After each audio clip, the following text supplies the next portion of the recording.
Hello दोस्तों, मैं आकाश दास स्वागत करता हूं आप सभी को और एक कमाल के फ्रेश वीडियो में। आज के इस वीडियो में मैं आप सभी को समझाने वाला हूं कि टाइप कन्वर्जन क्या होता है हमारे पाइथन लैंग्वेज में। तो चलिए क्लास को शुरू करते हैं।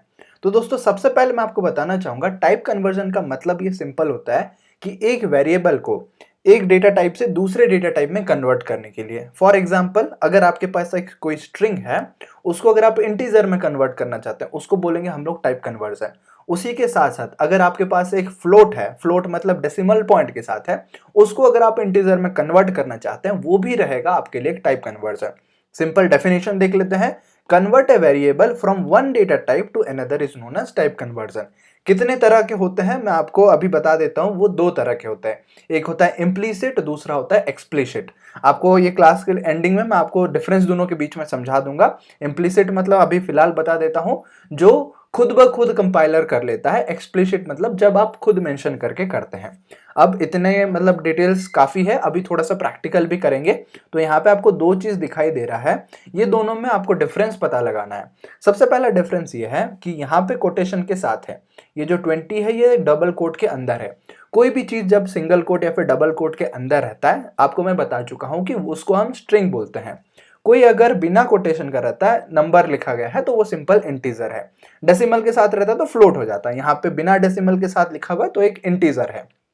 तो अगर हम ये दोनों को कंपेयर करेंगे तो पहले वाला क्या हो गया, मतलब दूसरे वाला एक इंटीजर हो गया इंट, और पहले वाला आपका एक स्ट्रिंग हो गया str में लिख लेता हूं।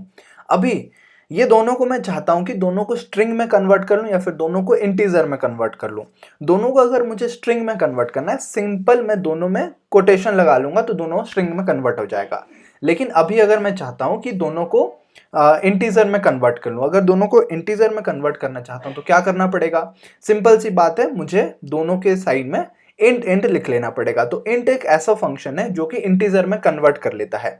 तो यहाँ पे आप लोग देख पाएंगे इंट ऑफ कोटेशन के अंदर 2 लिखा गया है, यानी कि इसके अंदर एक स्ट्रिंग है लेकिन बाहर एक इंटीजर फंक्शन लिखा गया है। तो जब आउटपुट आएगा ये सिंपल इंटीजर 2 होके आउटपुट आ जाएगा।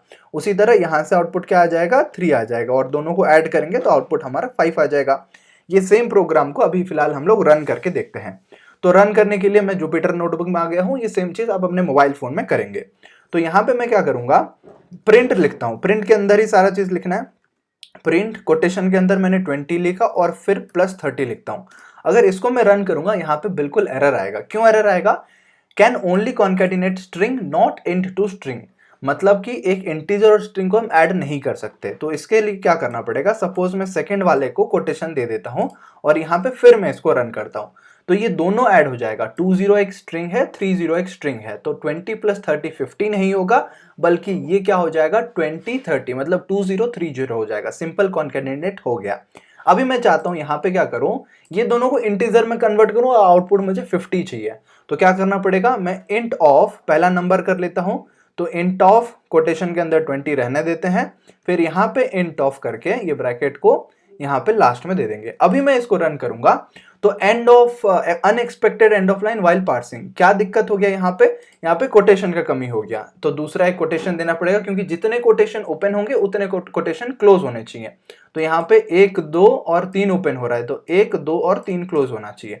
तो इसको रन करते हैं, 50 आ गया, बिल्कुल परफेक्ट आंसर है हमारे सामने। ये 50 आउटपुट आ जाएगा। क्यों आ जाएगा? जो पहले 20 स्ट्रिंग था वो कन्वर्ट हो गया इंटीजर में इंट फंक्शन के मदद से। उसी तरह जो पहले आपका 30 था स्ट्रिंग, वो कन्वर्ट हो गया इंटीजर में इंट फंक्शन के मदद से। 20 एक नंबर इंटीजर, 30 एक इंटीजर, दोनों ऐड होके इंटीजर 50 आउटपुट आ गया। Now let us move on to next example, और that is known as without converting the data type of the input numbers. So without converting में क्या हो रहा है, सिंपल मैं 2 नंबर इनपुट ले रहा हूं। ये सेम चीज आप इनपुट लेके भी देख सकते हैं, अभी मैं आपको स्क्रीन में भी करके दिखाऊंगा। तो यहाँ पे x है, यहाँ पे y है, ये सेम चीज हम लोग लिख के देख लेते हैं। तो सपोज मैं ये दोनों को मैं अभी यहाँ पे लिखता हूं। So x equals to input of enter the first number, enter the first number मैंने लिखा नंबर, और फिर y equals to input of enter the second number. ये दोनों को मैंने लिखा, फिर प्रिंट करूंगा मैं दोनों का एडिशन x + y। अब रन करता हूं, एंटर द फर्स्ट नंबर पूछ रहा है, सपोज मैं 20 एंटर करता हूं, enter the second number 30 enter करता हूं। तो ये क्या किया, सिंपल स्ट्रिंग इनपुट ले लिया। जब हम इनपुट लेते हैं ना, वो स्ट्रिंग में कन्वर्ट हो जाता है, बाय डिफॉल्ट स्ट्रिंग होता है। तो 20 एक स्ट्रिंग हो गया, 30 एक स्ट्रिंग हो गया, ऐड होके 20 30 हो गया, जैसे यहाँ पे हमारे ऊपर वाले पहले केस में दिखाई दिया था। अभी मैं क्या करूंगा, सेम प्रोग्राम को एज इट इज मैं कॉपी करता हूं, यहाँ पे मैंने पेस्ट करा, बट यहाँ पे इनके सामने मैं इंट लिख लेता हूं, ठीक है। और यहाँ पे कोटेशन क्लोज करते हैं, यहाँ पे मैं लिखता हूं इंट। सो ये मैंने लिख लिया। ये लिखने के बाद सिंपल अगर मैं इसको रन करूंगा, अब मैं अगर 20 30 एंटर करता हूं तो मेरा आउटपुट अभी आ जाएगा 50, बल्कि ये सही आंसर है। क्यों सही आंसर है? क्योंकि मैंने यहाँ पे इंटीजर में उसको कन्वर्ट कर दिया, जबकि पहले केस में हमारा क्या हो गया था, ये 20 30 होके हमारा आउटपुट प्रिंट हो गया था, यानी कि स्ट्रिंग बस दोनों स्ट्रिंग जुड़ गए थे, 20 इधर है 30 इधर है, पास ले आओ ना दोनों को, तो 20 30 हो जाएगा। उसी तरीके से ये आपका हो गया। तो पहले केस हमने देख लिया कि without converting the data type of the input number, so without converting ये हमारा चीज हो गया। आगे देखते हैं यूजिंग इंट, तो ये अभी स्लाइड दिखाने से पहले ही मैंने कर लिया। तो इंट फंक्शन हमारा यूज किया, तो जो भी चीज इनपुट हो जाएगा वो यहाँ पे कन्वर्ट हो जाएगा एक इंटीजर में, जो भी चीज यहाँ पे इनपुट होगा वो भी एक इंटीजर में कन्वर्ट हो जाएगा, और प्रिंट करते टाइम हमें इंटीजर में कन्वर्ट करने की जरूरत नहीं। समझ में आ गया? अगर आप चाहते तो ये प्रिंट वाले में सिंपल इंडिविजुअल को भी कन्वर्ट कर सकते थे, int of x plus int of y. तो ये कैसे होगा ये भी एक बार मैं करके दिखा देता हूं आपको। सो यहाँ पे मैंने फिर से पेस्ट करा, ऊपर वाले को एज इट इज रहने देते हैं इनपुट लेते टाइम, लेकिन जब मैं प्रिंट कर रहा हूं या फिर कैलकुलेट कर रहा हूं वैल्यू, इंट ऑफ एक्स कर लूंगा, फिर इंट ऑफ वाई कर लूंगा, और यहाँ पे फिर रन करूंगा। तो यहाँ पे फिर 20 और 30 में एंटर करता हूं तो 50 यहाँ पे भी आउटपुट आ जाएगा। तीसरा तरीका क्या है? तीसरा तरीका भी मैं आपको समझा देता हूँ। सेम प्रोग्राम मैंने लिखा, suppose z equals to x plus y में कर देता हूं, और यहां पे क्या करूंगा, इंट ऑफ दोनों का कर लूंगा, ठीक है। मतलब इंट ऑफ x और फिर इंट ऑफ y, और मुझे प्रिंट क्या करना है, दोनों का एडिशन। तो एडिशन होके तो z में स्टोर हो गया है, सिंपल मुझे z पे स्टोर कर लेना है और उसको प्रिंट कर लेना है, 20 30 या 50 हो जाएगा, क्योंकि जब हम z पे वैल्यू कैलकुलेट करके स्टोर कर रहे हैं उसी टाइम हम लोग यहाँ पे x को इंटीजर में कन्वर्ट कर दे रहे हैं, यहाँ पे y को इंटीजर में कन्वर्ट कर रहे हैं। So that was the topic. Now let us move on to further slide. यहाँ पे आपको देखने को मिलेगा functions for type conversions. तो काफी सारे ऐसे इनबिल्ट फंक्शंस हैं जो कि पाइथन में इनबिल्ट अवेलेबल हैं। सभी की मीनिंग आपको यहाँ पे देखने को मिल जाएगा। जैसे इंट ऑफ x लिखोगे तो converts x to an integer, x आप कोई भी वैल्यू दोगे तो वो इंटीजर में कन्वर्ट हो जाएगा, और वो पर्टिकुलर प्रॉपर वैल्यू होना चाहिए जो कन्वर्ट हो पाए। सपोज मैं बोलूंगा आकाश, आकाश को इंटीजर में कन्वर्ट कर दो, क्या आउटपुट आएगा? चलो एक बार इंटरेस्टिंग अपने मजे के तौर पे एक बार कर लेते हैं। सपोज x इक्वल टू आकाश मैंने लिखा, फिर इसको कोटेशन के साथ लिखता हूं, ठीक है। ये कोटेशन के साथ लिखा और फिर मैं प्रिंट करूंगा, प्रिंट इंट ऑफ x, यानी कि इंट ऑफ आकाश प्रिंट हो जाना चाहिए। तो यहाँ पे ये आ गया कि invalid literal for int of x with base 10। तो ये स्ट्रिंग को डायरेक्टली ऐसे कन्वर्ट नहीं कर सकता है। अगर मैं यहाँ पे 10 दे देता हूँ, ठीक है, एक बार चेक करते हैं। यहाँ पर मैंने 10 दिया तो 10 का इनपुट आ जाएगा, आउटपुट आ जाएगा आपका इंटीजर 10। तो स्ट्रिंग डायरेक्टली होगा, नेम लेटर वगैरह तो वो कन्वर्ट नहीं होगा। सिंपल हम लोग ने देख लिया। तो जो भी आप प्रोग्रामर का दिमाग क्या होना चाहिए, जो भी दिमाग में आ रहा है ना उसको आप एक बार प्रोग्रामिंग में उतार के देखिए, कैसा क्या चीज हो रहा है, क्या इंटरेस्टिंग हो रहा है, क्या हो सकता है, नहीं हो सकता है। फिर भी समझ नहीं आ रहा तो आप टीचर के पास अप्रोच कीजिए पूछने के लिए। तो यहाँ पे मैं बता रहा था अभी सभी का इनबिल्ट फंक्शन से काफी सारे, लॉन्ग ऑफ एक्स लिखेंगे तो converts x to a long integer. तो ऐसे काफी सारे यहाँ पे मतलब जो बाय डिफॉल्ट फंक्शंस गिवन है टाइप कन्वर्जन के लिए। अभी यहाँ पे बताता हूँ टाइप कन्वर्जन में, before using type conversions to convert a floating point number into an integer number, remember that int of x converts a float to an int by truncation। Truncation का मतलब क्या होता है, जो भी डेसिमल पॉइंट्स होते हैं ना वो सभी को डिलीट करके इंटीजर में कन्वर्ट कर देता है। सिंपल ये एग्जांपल बता रहा है कि सपोज आप 2.8 लिखेंगे तो इसको राउंड अप अगर करेंगे तो सिंपल 3 होना चाहिए, बट टाइप कन्वर्जन में क्या हो जाएगा, वो ट्रंकेट कर देगा। ये फ्लोट है, फ्लोट को अगर आप इंट ऑफ ये करेंगे ना तो ये जो 0.8 पार्ट है ना इसको ही सिंपल ये डिलीट कर देगा और ये आउटपुट 2 प्रिंट हो जाएगा। ये भी आपको मैं रन करके भी दिखाऊंगा। तो इस तरीके से हमारा गलती हो जाता है काफी बार कि हम लोग उसको राउंड अप करके नेक्स्ट नंबर करना चाहते थे, लेकिन वो अपना पहले नंबर हो गया जो कि हमारा कैलकुलेशन में दिक्कत ला सकता है। तो वही चीज बता रहा है, not rounding up by the nearest whole number, ऐसा नहीं करता है। जो आपका इंट मेथड होता है, जो इंट फंक्शन होता है वो ऐसे काम करता है। तो यहाँ पे क्या बताया जा रहा है कि the round function works more appropriately by rounding a floating point number to the nearest integer as shown below. यहाँ पे दो एग्जांपल जैसे देख रहे हो आप, अगर मैं इंट ऑफ 2.90 लिखता हूं तो int ऑफ 2.90 से क्या हो जाएगा बेटा, int ऑफ 2.90 से हो जाएगा ये सिंपल 2 आ जाएगा आउटपुट।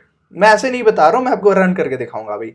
राउंड ऑफ 2.9 से क्या हो जाएगा, ये आपका 3 हो जाएगा, ठीक है, 3.0 हो जाएगा। कैसे होगा मैं आपको करके दिखाता हूँ।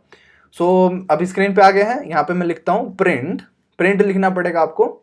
सो प्रिंट int ऑफ 2.90, ठीक है। इसको मैं रन करता हूं तो 2 आ गया। देखो ये जो 0.90 है ना, इसको simple as it is delete कर लिया, बिना कुछ लॉजिक लगाए कि ये राउंड हो सकता था 3 के पास, बट राउंड नहीं किया। लेकिन अभी मैं अगर इसको करता हूं तो राउंड में लिखूंगा 2.90 और रन किया, तो यहाँ पे देखो आउटपुट आ गया हमारा 3। क्यों 3 आ गया ना, ये अपने नेक्स्ट नंबर के आसपास वो राउंड कर लिया। अब राउंड फीचर का, जो राउंड फंक्शन का एक स्पेशलिटी है, round can even take a second optional argument which is usually a number that indicates the number of places of precision to which the first argument should be rounded। यानी कि जो आपका decimal place है वो भी आप specify कर सकते हो कि अगर एक बड़ा नंबर है, डेसिमल के कितने प्लेस बाद वो राउंड होना चाहिए, कितने प्लेस तक राउंड होना चाहिए।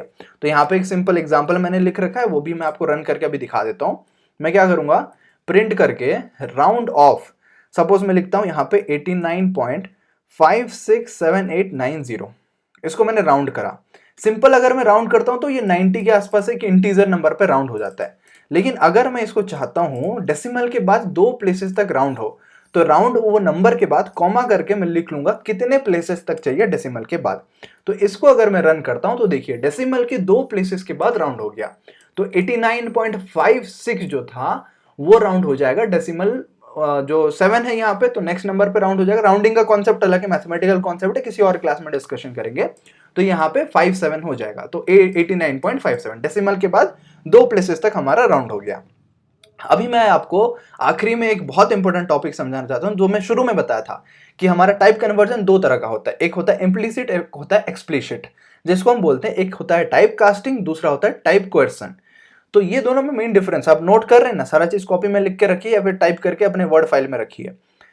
तो explicit conversion of a value from one data type to another is known as type casting. Explicit मतलब जब आप कन्वर्ट करेंगे, इंट ऑफ एक्स लिखेंगे, लॉन्ग ऑफ एक्स लिखेंगे, तो आप वहां पे स्पेसिफाई कर रहे हैं, तो आप कंपाइलर को बता रहे हैं कि यहां पे मुझे कन्वर्जन चाहिए बेटा, तो आप कन्वर्ट करके वो कंपाइलर आपको दे देगा।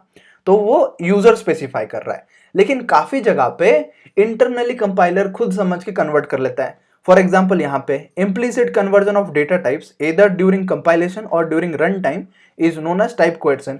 जो ऑटोमेटिक वो समझदार बन जाता है और खुद ब खुद कन्वर्ट कर लेता है, तो उस केस में हम बोलेंगे वो है implicit, वो अंदर ही अंदर हो जाता है, आपको वहां पे स्पेसिफाई करने की जरूरत नहीं। एग्जाम्पल मैंने यहाँ पे बता रखा है 21 + 2.1। तो यहाँ पे देख सकते हैं 21 जो है ना, 21 एक इंटीजर है, वहां पे डेसिमल के बाद कुछ है नहीं, 0.0 के बाद और कुछ है नहीं, 0.0 भी है नहीं। लेकिन जब आप उसमें ऐड करते हैं 2.1, तो 2.1 तो एक डेसिमल नंबर है, अब यहाँ पे एक इंटीजर है, एक यहाँ पे फ्लोटिंग पॉइंट है। अब दोनों को ऐड करेंगे तो 21.0 होगा, तभी तो वो ऐड हो पाएगा, उसको फ्लोट में होना चाहिए, इंटीजर में नहीं होना चाहिए। तो ये आप स्पेसिफाई करने की जरूरत नहीं, कंपाइलर उतना इंटेलिजेंट है, वो खुद ब खुद कर लेता है। हम लोग प्रिंट करते हैं, so print 21 + 2.1।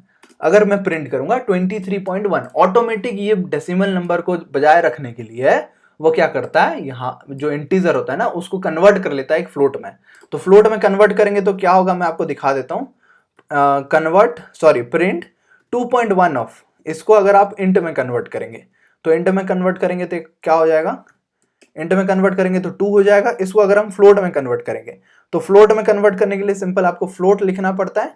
So print int of, अभी फ्लोट लिखना है हमने, फ्लोट ऑफ 2 लिखना है, 21 सपोज 21 लिखना है, तो ये 21.0 कर लेगा। तो आपने इंटीजर स्पेसिफाई करा यहाँ पे, लेकिन वो कन्वर्ट कर लेगा एक जो हमारा फ्लोटिंग पॉइंट है। समझ में आ गया? तो इतना पार्ट था यार हमारे आज के इस क्लास के लिए। मुझे उम्मीद है आपको समझ आ गया होगा सारा चीज जो मैंने बताया। कुछ और एक्स्ट्रा डाउट होता तो बताओ, लेकिन बहुत इंटरेस्टिंग क्लास था, सारा चीज मैंने आपको बताया, इम्प्लिसिट, एक्सप्लिसिट और सारे एग्जांपल्स, इनबिल्ट फंक्शंस क्या क्या यूज होता है, सारे को एक बार देख लीजिए। जहां जरूरत पड़ता है स्क्रीनशॉट लेके रख लीजिए या फिर कॉपी में लिख लीजिए सारा अच्छे से नोट्स बना के, और गूगल क्लासरूम में अपलोड कीजिए। गूगल क्लासरूम अगर अभी तक ज्वाइन नहीं की है, पिछले लेक्चर्स में जाइए, आपको कोड वगैरह मिल जाएगा, GNFEFN3 FEFN3 ये होता है गूगल क्लासरूम का कोड हमारा। इसके जरिए से आप ज्वाइन कर सकते हैं हमारे क्लासरूम में फ्री ऑफ कॉस्ट। वहाँ पे 300 स्टूडेंट्स प्लस आ चुके हैं ऑलरेडी। आप भी फ्री में सीखना चाहते हैं तो वहाँ पे ज्वाइन कर लीजिए, ठीक है। मुझे उम्मीद है आपको पसंद आया होगा। लाइक कर लीजिए वीडियो को, दोस्तों के साथ शेयर कर लीजिए, और नया है तो प्लीज चैनल को सब्सक्राइब कर लीजिए। मिलेंगे हम अगले क्लास में, तब तक जय हिंद, वंदे मातरम।